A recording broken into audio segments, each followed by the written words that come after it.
বর্তমান সময়ে সকল বাবা মা কী চায়? তাদের সন্তান যেন ইংলিশ মিডিয়াম স্কুলে পড়াশোনা করে এবং খুব ভালো করে ইংরেজি শিখতে পারে। কিন্তু এখানে আমার প্রশ্ন হলো, সত্যিই কি ইংলিশ মিডিয়ামে পড়াশোনা করে ভালো ইংরেজি শেখা যায়, নাকি এমন একটা ভাষা আছে সেটা যদি আমরা মন দিয়ে না শিখি তাহলে ইংরেজি শেখাটা কঠিন হয়ে যায়? বর্তমান সময়ে এই যে ইংলিশ মিডিয়াম স্কুলে ভর্তি করার এত ঝুঁক, এই ভর্তি করার ফলে বা পড়ানোর ফলে আমরা কি আমাদের সন্তানদের বড় কোনো ক্ষতি করে ফেলছি? নমস্কার, আমি পরমেশ্বর, একজন ডিএলএড ছাত্র। আজকে আমি আমার অভিজ্ঞতা থেকে আলোচনা করব মাতৃভাষা শিক্ষার উদ্দেশ্য কী, এর প্রয়োজনীয়তা কী, এবং সবশেষে আলোচনা করব এই মাতৃভাষা শিক্ষাটাকে কিভাবে আরও সমৃদ্ধশীল করা যায়, সেটা কিন্তু বিস্তারিতভাবে আজকে আলোচনা করব। তাই আশা করছি সকলে মনোযোগ সহকারে এই আলোচনাটা শুনবেন। তাহলে চলুন দেরি না করে মূল আলোচনায় প্রবেশ করি।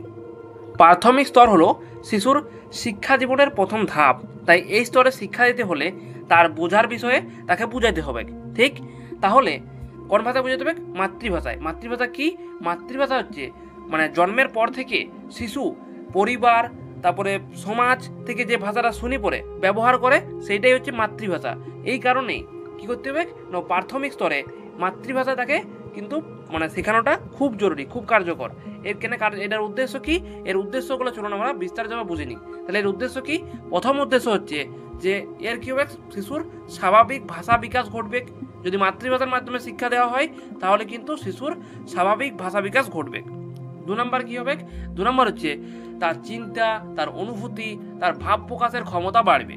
যদি বাংলা ভাষার মধ্যে শেখা হয় তার মাতৃভাষায়, তাহলে কিন্তু তার চিন্তা করার শক্তি বাড়বে, তার যে ভাব প্রকাশ করতে পারবে ভালোভাবে, কিন্তু সে অনুভব করতে পারবে শুধু সব কিন্তু মাতৃভাষার মাধ্যমে।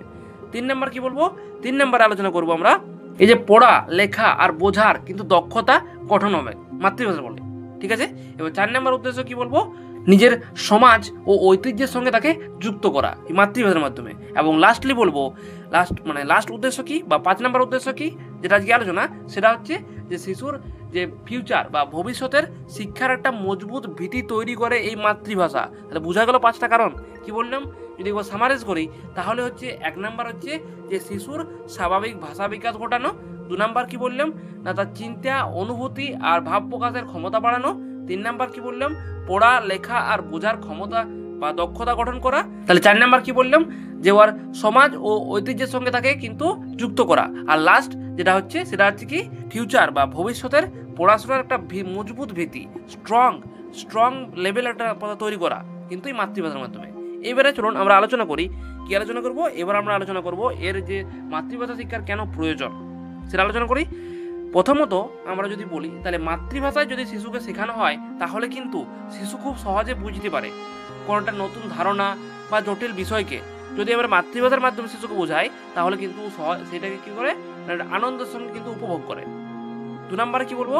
2 নম্বর হচ্ছে এই মাতৃভাষাটা যেহেতু তার চিন্তা করার মাধ্যম, তাই মাতৃভাষার মাধ্যমে যদি শিক্ষা দেওয়া হয়, এটা ভালো করে শুনুন, মাতৃভাষার মাধ্যমে যদি শিক্ষা দেওয়া হয় তাহলে কিন্তু তার বৃদ্ধি ও বিকাশ কিন্তু দ্রুত হারে হয়, ঠিক? নেক্সট কি বলবো? এবারে যেটা বলবো সেটা হচ্ছে কি, এখানে হচ্ছে শিশুর এই ভাষায় বা মাতৃভাষায় যদি শিক্ষা দেওয়া হয় তাহলে কিন্তু শিশু সমাজ, সংস্কৃতি আর নিজের আচরণে কিন্তু সচেতন হয়।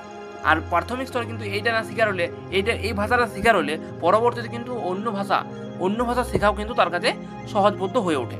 তাহলে সবশেষে কি বলা যায় যে প্রাথমিক স্তরে যদি ভালোভাবে তাকে শিক্ষা দিতে হয়, তাকে কিন্তু এই মাতৃভাষা শিক্ষা দেওয়াটা কিন্তু কতটা প্রয়োজন আমরা বুঝতে পারলাম, বা এই যে গুরুত্ব কি কতটা এবং প্রয়োজন কতটা। এবারে আমরা যেটা আলোচনা করব সেটা কি, এই যে মাতৃভাষা শিক্ষারকে আরও সমৃদ্ধশালী আমরা কিভাবে করব। তাহলে এই শিক্ষাকে আরও সমৃদ্ধশালী করার জন্য কিছু উপায় আছে। কি কি উপায় আছে? প্রথমত যদি আমরা বলি, যিনি মাস্টারমশাই পড়াবেন ওইখানে, তাকে কিন্তু মাতৃভাষা পাঠ দেওয়ার দক্ষতা তাকে কিন্তু অর্জন করতে হবে। এমন নয় যে যিনি বাংলা মাতৃভাষা পড়াতে আসছেন তার ওই বিষয়ে দক্ষ নাই। তাহলে কী করতে হবে? তাকে কিন্তু মাতৃভাষা শিক্ষার দক্ষতা তাকে অর্জন করতে হবে ভালোভাবে। তিনি যেন সহজ, স্পষ্ট এবং যে কী বলবো আকর্ষণীয় ভাষায় শিক্ষার্থীদেরকে বোঝাতে পারে, সেমনি তার কিন্তু দক্ষতা হওয়া উচিত। দ্বিতীয়ত কি বলবো? দ্বিতীয়ত কি বলবো?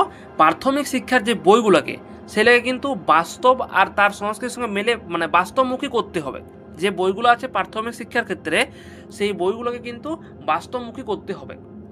তাহলে কী হবে, শিশু বা শিক্ষার্থীরা তাদের সঙ্গে কিন্তু রিলেট করতে পারবে, এবং সেখানে যে গল্প, কবিতা, পড়া, এইগুলো কী হবে, এইগুলোকে তাদের যে মানে কী বলবো সমাজ আর সংস্কৃতির সঙ্গে যেন মেলে, তাহলে কিন্তু তারা কানেক্ট করতে পারবে একে অপরের সঙ্গে, এটাও কিন্তু হবে। তারপরে কী হবে, তাহলে এবার 3 নাম্বার কী বলবো, 3 নাম্বার বলবো যে স্কুলে বা বিদ্যালয়ে ভাষা মেলা, তারপরে কবিতা আবৃত্তি, তারপরে গল্প বলা, এইসব কিন্তু প্রতিযোগিতার আয়োজন করতে হবে। তার ফলে কিন্তু মানে তারা কিন্তু ওই বাংলা ভাষা মানে বলাতে উৎসাহ পাবে।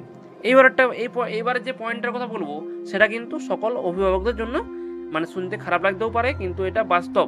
কি বলবো সেটা হচ্ছে যে এখন সকল অভিভাবক যারা বাচ্চাদের আছে তাদেরকে কি করতে হবে, তাদেরকে মানে কি বলবো বাড়িতে বাংলা ভাষায় বা মাতৃভাষা চর্চায় শিশুর সঙ্গে কথা বলতে হবে।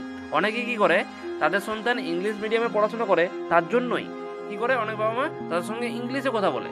এটা কিন্তু উচিত নয়। প্রথমে বাংলা ভাষাটা শিখান আপনারা। তাহলে বাংলা ভাষাটা যদি শিখাবেন, কীভাবে শিখাবেন, ওই ঘরে কিন্তু বাড়িতে আপনারা মাতৃভাষা নিয়ে সম্পর্কে আলোচনা করবে, মাতৃভাষায় কথাবার্তা বলবেন, যেমন বলেন আর কি। তো এটা কিন্তু চেষ্টা করবেন। আর কি কারণ থাকতে পারে, আরও কারণ আছে। মানে এবার এখন যেহেতু বর্তমান যুগ, এখন অনেক কিছু চলছে, প্রযুক্তি আছে, তাহলে উন্নত প্রযুক্তির সাহায্যে যেমন অডিও, ভিডিও, অ্যানিমেশন প্রভৃতির সাহায্যে কিন্তু মাতৃভাষাটাকে আরও সমৃদ্ধশালী করা যায়। তাহলে মোটামুটি এই পয়েন্টগুলোতে কিন্তু মাতৃভাষাটাকে আমরা আরও সমৃদ্ধশালী করতে পারি। বুঝলাম কীভাবে, যে শিক্ষক পড়াবেন তার কিন্তু তাকে মাতৃভাষায় ভালোভাবে অভিজ্ঞ হতে হবে, তাকে সহজ সরল আর হচ্ছে আকর্ষণীয় ভাষায় কিন্তু পড়াতে হবে। 2 নম্বরে কী বললাম, 2 নম্বরে বললাম যেন তারা মানে ওদের ওর যে বইগুলো আছে সেই বইগুলোকে কিন্তু বাস্তবমুখী করতে হবে। মানে আগে যে বলেছিল পুরোনো বাদ দিতে হবে, মানে সেগুলো যেন তার সমাজ আর সংস্কৃতির সঙ্গে মেলে, তাহলে ওরা কানেক্ট করতে পারবে। 3 নম্বরে হচ্ছে কি বিভিন্ন কম্পিটিশন আয়োজন করতে হবে, গল্প বলা থেকে শুরু করে কবিতা আবৃত্তি, তারপরে হচ্ছে ভাষা মেলা বিভিন্ন করার ফলে তারা কিন্তু বাংলা মানে মাতৃভাষাটা ইউজ করতে হবে। আর যেটা বললাম এবারে অভিভাবকদের যে পয়েন্টটা বললাম, তারা কিন্তু অনেকেই তারা কিন্তু সকলেই কিন্তু তারা, আপনারা যারা অভিভাবক আছেন তারা কিন্তু মাতৃভাষায় ব্যবহার করে পরে আপনারা কিন্তু বাচ্চাদের সঙ্গে কথা বলবেন। আর লাস্টে যেটা বললাম, এখন যে প্রযুক্তি আছে সেটার মধ্যে অডিও, ভিডিও, অ্যানিমেশন বিভিন্ন সাহায্যে কিন্তু এটাকে সমৃদ্ধশীল করা যায়। তাহলে আমি আশা করছি আজকের এই ছোট্ট আলোচনা থেকে আমরা বুঝতে পারলাম যে মাতৃভাষা শেখাটা কতটা জরুরি। এমনকি ইংলিশ ভাষার থেকেও কিন্তু অনেক অনেক বেশি জরুরি এই মাতৃভাষা। যাদের যেটা মাতৃভাষা সেটা কিন্তু শেখাটা জরুরি, অনেক জরুরি। আপনার নিজের জীবনের মাতৃভাষা নিয়ে কোনো অভিজ্ঞতা আছে কি?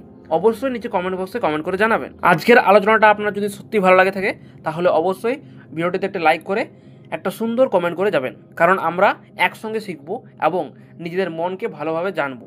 তাহলে আজকের ভিডিওটা এখানেই শেষ করে দিচ্ছি। সকলে খুব ভালো থাকবেন, সুস্থ থাকবেন এবং আমাদের চ্যানেল অর্থাৎ মনের পাঠশালার সাথে থাকবেন। ধন্যবাদ।